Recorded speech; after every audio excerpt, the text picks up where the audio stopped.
Hello students, আমি Nitish sir জ্ঞানজ্যোতি coaching সেন্টারের পক্ষ থেকে তোমাদের প্রত্যেককে জানাই আরও একবার স্বাগত।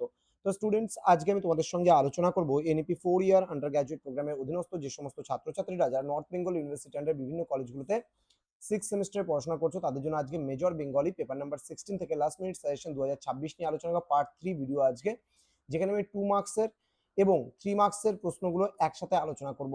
যারা এখনো পর্যন্ত আমাদের চ্যানেলটিকে সাবস্ক্রাইব করনি তারা অবশ্যই চ্যানেলটিকে সাবস্ক্রাইব করে পাশে থাকা বেল আইকন অল প্রেস করে দেবে, যাতে নেক্সট টাইম থেকে কোনো ভিডিও আপলোড করে তার নোটিফিকেশন তুমি সবার আগে পেতে পারো। এছাড়া অল প্রেস করবে বেল আইকন এই কারণেই যে পরবর্তী মাইনর পরীক্ষাও কিন্তু রয়েছে, সেই মাইনর পরীক্ষার ভিডিওগুলো কিন্তু তোমরা পেয়ে যাবে।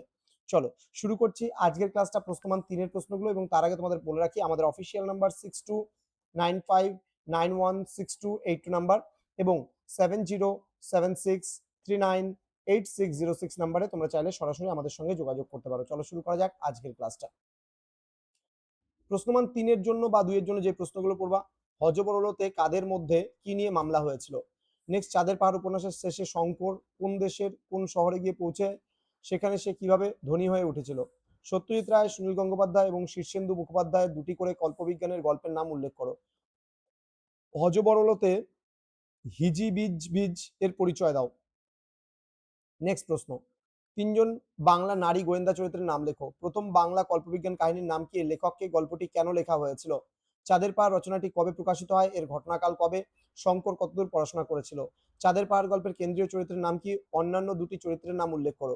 হজ ও বরল তোমার হচ্ছে গ্রন্থের 3টি গানের প্রথম পংক্তি উল্লেখ করো। চাঁদের পাহাড় এ উল্লেখিত আফ্রিকার 3টি স্থানের নাম উল্লেখ করো। হযবরল গ্রন্থের শুরুতে কোন ঋতুর কথা রয়েছে? গল্পের কথক কোথায় শুয়েছিল? সে রুমালটি তুলতে গিয়েছিল কেন? দেন, চাঁদের পাহাড় উপন্যাসের নায়ক কাদের মতো দুঃসাহসিক অভিযানে যেতে চাইলো? সে কোন ভূগোল বই পড়তো? নেক্সট রয়েছে চাঁদের পাহাড়ের নায়ক কার লেখা? কোন পর্বতের বিবরণ বারবার পড়তো? পর্বতটি কোথায় অবস্থিত? হযবরল কার রচনা? এটি ছাড়া লেখকের অন্য দুটি রচনার নাম লেখো। নেক্সট, বাংলা সাহিত্যে 3জন নারী গোয়েন্দা ও তাদের স্রষ্টা নাম লেখো। কল্পবিজ্ঞান গল্প মানে শব্দটি বাংলায় কে প্রথম ব্যবহার করেন? এটি কোন ইংরেজি শব্দের প্রতিশব্দ? কল্পবিজ্ঞান কাকে বলে? চাঁদের পাহাড় উপন্যাসের নায়ককে সে কত পড়াশোনা করেছে? এটা অলরেডি আমরা প্রোভাইড করেছি। নেক্সট, বাংলা ভাষায় কল্পবিজ্ঞানের সূচনা কবে হয়? নেক্সট রয়েছে গোয়েন্দা কাহিনীর সঙ্গে কল্পবিজ্ঞানের দুটি পার্থক্য লেখো। চাঁদের পাহাড় উপন্যাসটি কত খ্রিস্টাব্দে প্রকাশিত হয়? এই উপন্যাসের কেন্দ্রীয় চরিত্রের নাম? পড়াশোনায় সে কেমন ছিল? হযবরল রচনায় ব্যাকরণ সিং চরিত্রের ভূমিকা কি? শিক্ষায় কোন বিষয়ে তিনি বিশেষজ্ঞ ছিলেন?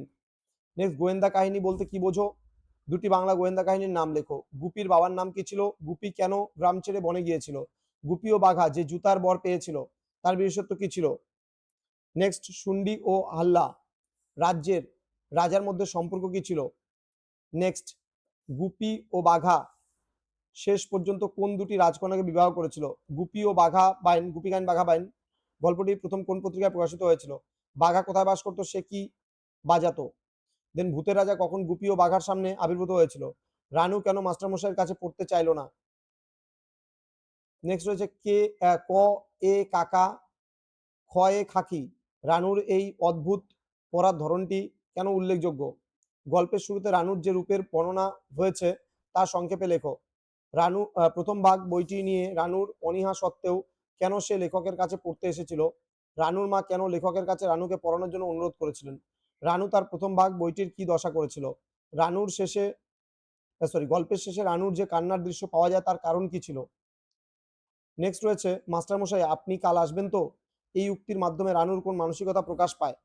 দেন, পটলডাঙ্গার দলের দলপতির নাম কি? তার বিখ্যাত সংলাপ কোনটি? খট্টাঙ্গ ও পালান্ন গল্পে কোন বনভোজনের কথা বলা হয়েছে? সেখানে মেনুতে কি কি ছিল? টেনিদা কেন বনভোজনের দায়িত্ব নিজের কাঁধে নিয়েছিলেন? দেন, প্যালারামের পেটের অসুখ নিয়ে টেনিদার মন্তব্য কি ছিল? হাবুল সেনের রান্নার হাত সম্পর্কে টেনিদার ধারণা কি ছিল? পটলডাঙ্গার চার মূর্তি বলতে কাদের বোঝানো হয়েছে? টেনিদা কেন নিজেকে হ্যামিলিনের বাঁশিওয়ালা মনে করেছিলেন? দেন, গল্পে চেঙ্গিস খার প্রসঙ্গ কখন কেন উঠেছিল? দেন, স্টপার উপন্যাসের কেন্দ্রীয় চরিত্রের নাম কি? তিনি কেন কোন পজিশনে খেলতেন? নেক্সট রয়েছে কমল গুহ কোন ক্লাবের হয়ে খেলতেন? উপন্যাসের শুরুতেই কমল গুহর বয়স নিয়ে কি আক্ষেপ দেখা যায়? স্টপার উপন্যাসটি প্রথম কোন পত্রিকায় প্রকাশিত হয়েছিল? মতি নন্দীর লেখা অন্য দুটি বিখ্যাত ক্রীড়া ভিত্তিক উপন্যাসের নাম লেখো। নেক্সট হচ্ছে মাঠের লড়াইটাই আসল লড়াই কথাটি বলতে এখানে কাকে বলা হয়েছিল? কমল গোর ফুটবল জীবনে তার প্রধান প্রতিদ্বন্দ্বী কে ছিল? বুরুন কেন প্রথমবার গোসাইবাগানে গিয়েছিল? নিধিরাম দেখতে কেমন ছিল, তার পরনে কি ছিল? দেন করালি বাবুর বাড়ির অদ্ভুত সব নিয়ম যা যন্ত্রপাতির পরিচয় দাও বা যন্ত্রপাতির পরিচয় দাও। বুরুনকে কেন সবাই অঙ্কে গোল্লা পাওয়া ছেলে বলে খ্যাপাতো? নেক্সট রয়েছে নিধিরাম কেন বুরনের ওপর রাগ করেছিল? গল্পের শেষে বুরন কিভাবে সবার কাছে হিরো বা নায়ক হয়ে উঠল?